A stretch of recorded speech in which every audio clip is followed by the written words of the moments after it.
Bienvenue sur le plateau de Parole d'élu. Nous recevons aujourd'hui celui qui est maire de Bulgnéville depuis 40 ans, ancien député, ancien conseiller régional et ancien conseiller général des Vosges, comme on disait à l'époque, Christian Franqueville. Bonjour. Bonjour. Merci d'avoir accepté notre invitation. Élu socialiste, est-ce qu'on peut encore dire ça aujourd'hui? Est-ce que vous vous sentez toujours socialiste, Christian Franqueville? Disons que si on prend l'étymologie du mot socialiste, je suis resté socialiste. Mais si on me demande d'adhérer au Parti socialiste, aux idées que véhicule le premier secrétaire national, non. Donc on va rappeler que vous avez été exclu du PS comme le maire de Matincourt, Jory Suriou, pour avoir maintenu votre candidature aux dernières législatives malgré l'accord NUPES. Où est-ce que vous en êtes? Vous êtes vraiment en dehors? Vous avez réintégré la boutique?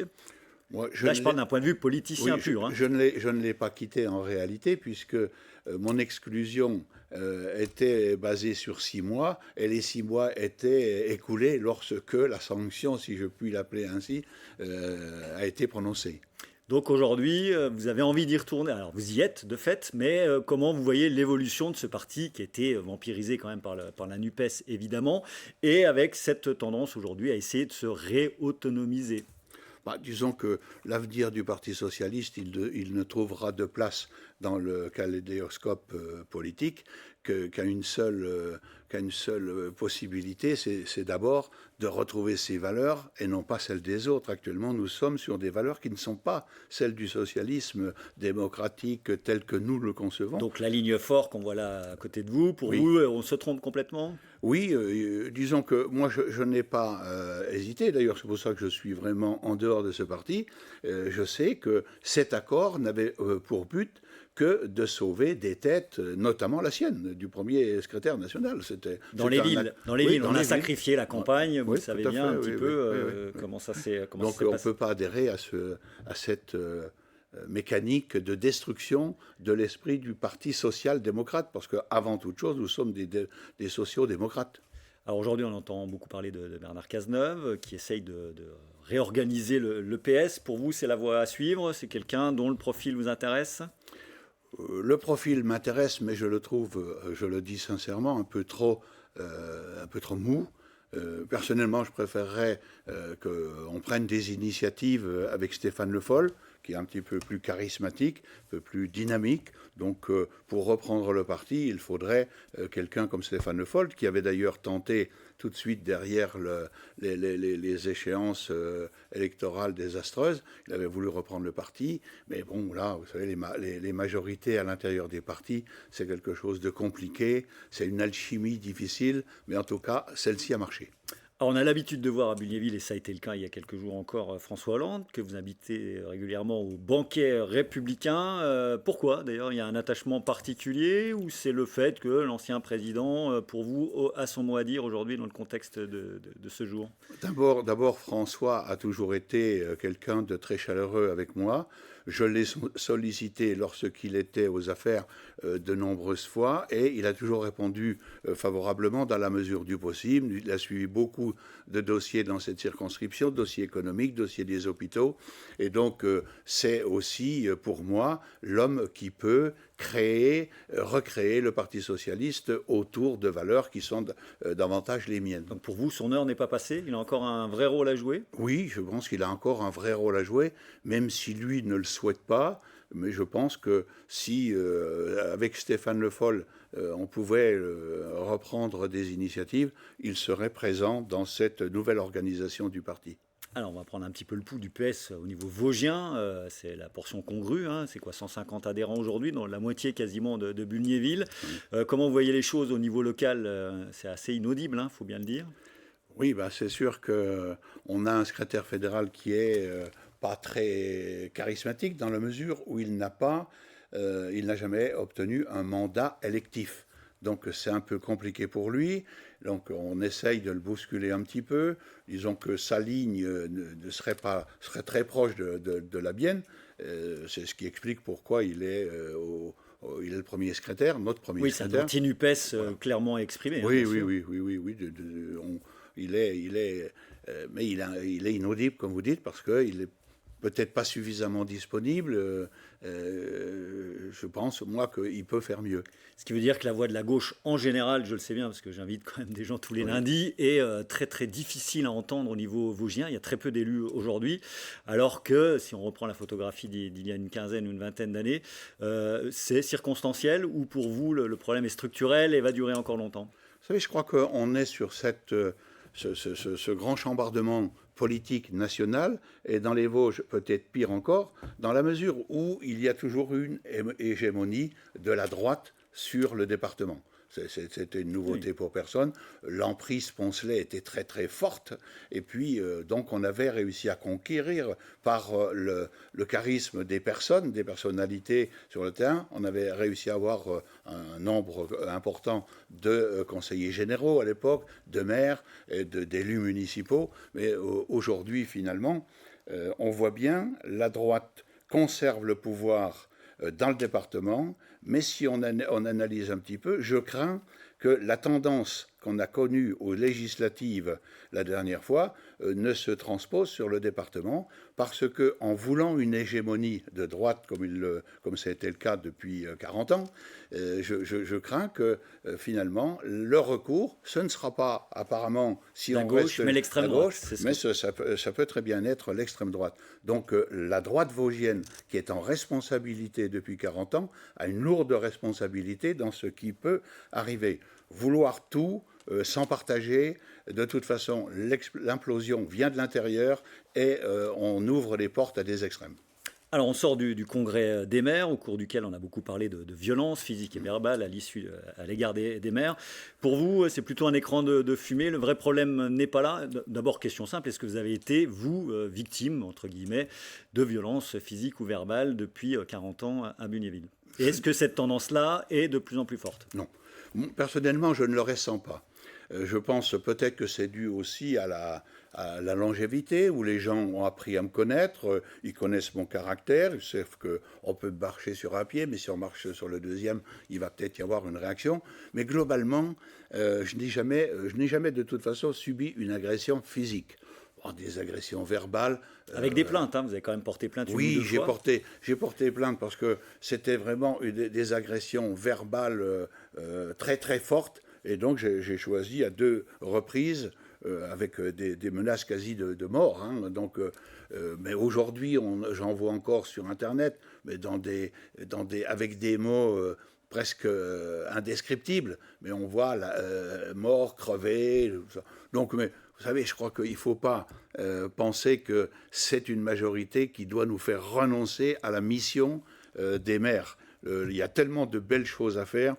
Bon, on a toujours été agressé, on sera toujours agressé verbalement. Quand tout va bien, c'est grâce à tout le monde. Quand tout va mal, c'est le maire. C'est bien connu, c'est normal.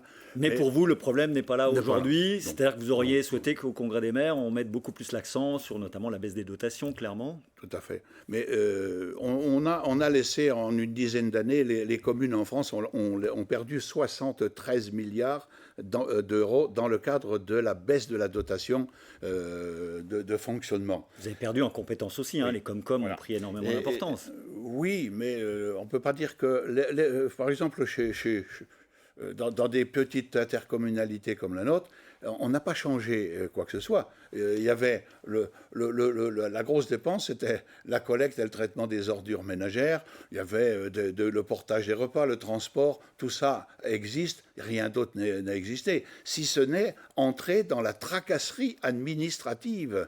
Et là, les maires essayent de trouver aussi des portes de sortie vers les communautés de communes, parce que la tracasserie administrative des communes est devenue quelque chose d'insupportable.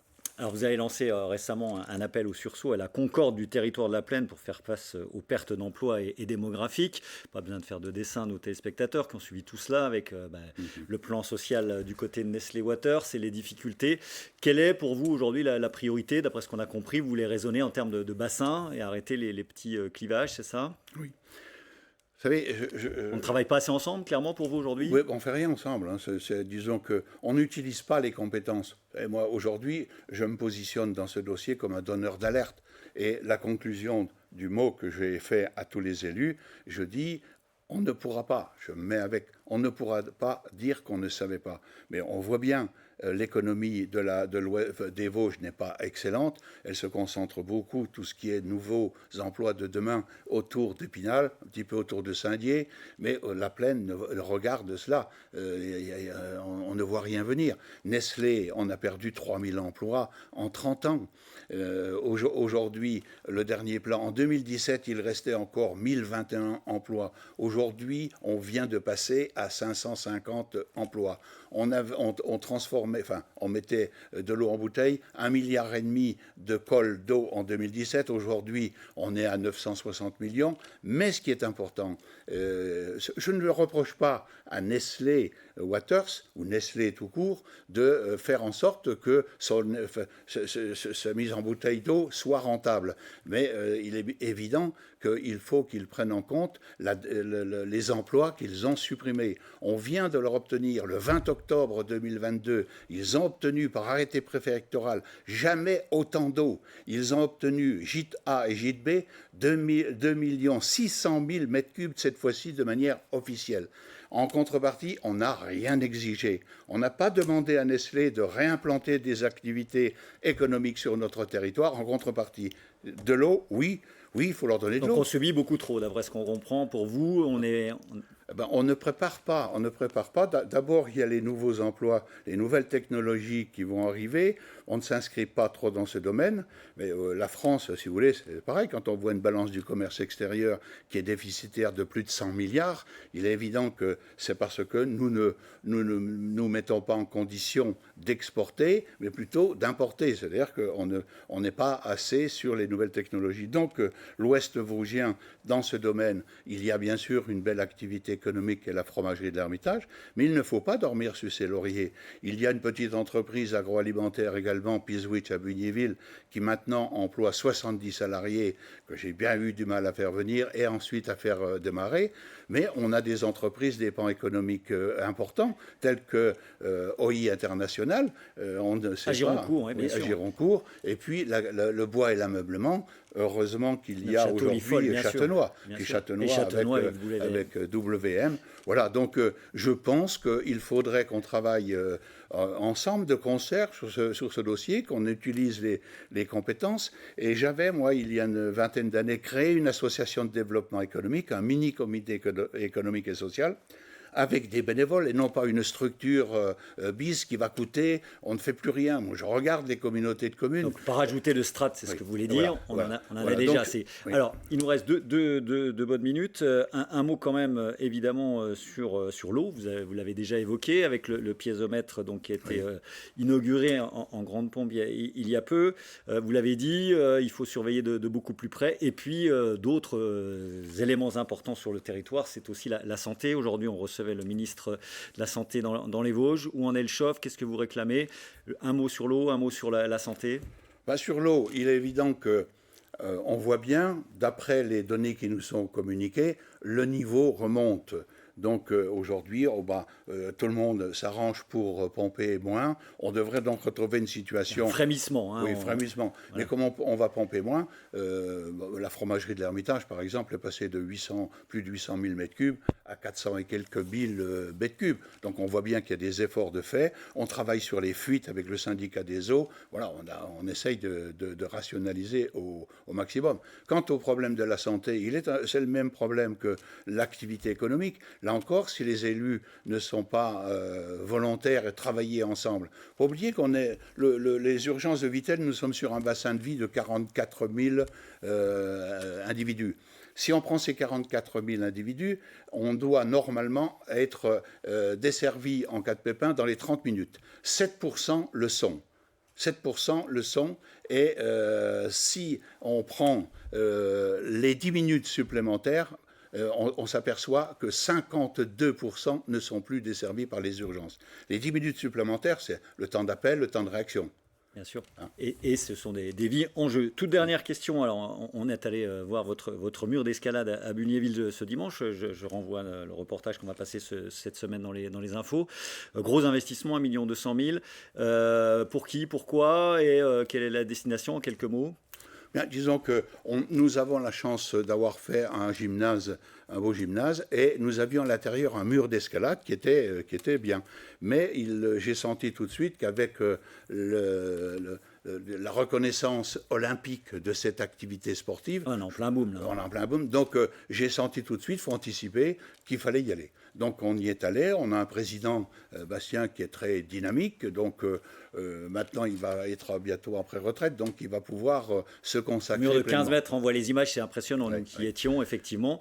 Donc, accueil de stage, il n'y aura jamais de compétition nationale ou internationale parce que ça aurait été des budgets bien supérieurs. Là, l'idée, c'est de faire venir du monde et de provoquer des adhésions en masse. Hein. Oui, et puis aussi de travailler avec le CPO de Vittel. Je pense qu'on devra, Vittel a un rôle important à faire, ou à retrouver, On du revient à moins. la notion de territoire, Voilà. pour le coup. Là. Notre notion de territoire, je pense que l'activité hôtelière, restaurant et toute l'activité du tourisme doit bénéficier d'un équipement complémentaire du CPO de Vittel, en considérant que le mur d'escalade s'inscrit dans l'avenir. Christian Franqueville, vous aurez 77 ans lors des prochaines municipales. Question simple, est-ce que vous en serez encore ou est-ce que vous êtes en train de vivre votre dernier mandat? Je n'en sais absolument rien, je n'ai pas pris de décision. Si je ressentais un problème de santé, il est évident que je décrocherais. Maintenant, je regarde aussi autour de moi. J'essaie à chaque fois de créer des jeunes. Mais bon, pour les jeunes, c'est pas facile non plus parce qu'ils ont des emplois. Et travailler et se préparer, c'est pas toujours. Mais bon, rien n'est décidé ni dans un sens ni dans l'autre. Christian Franqueville, le maire du Parti socialiste de Bulgnéville, était notre invité. Merci à vous d'avoir accepté notre invitation. On se retrouve pour ce qui nous concerne la semaine prochaine pour un autre entretien politique. Merci. Merci.